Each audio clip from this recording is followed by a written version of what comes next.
खबर आपको गोजरा से, जहां पर हमारे नुमाइंदा चौधरी अब्दुल रहमान जट की रिपोर्ट के मुताबिक गोजरा में डाकू राज कायम हो गया। पुलिस वारदातों को कंट्रोल करने में नाकाम।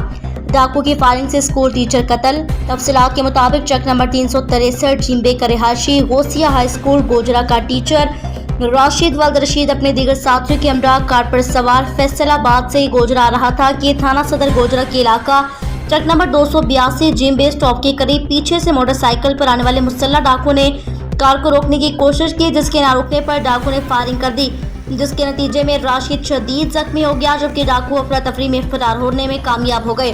शदीद जख्मी को टीएचके अस्पताल गोजरा मुंतकिल किया जा रहा था, जो रास्ते में ही शदीद जख्मों की ताब न लाते हुए दम तोड़ गया।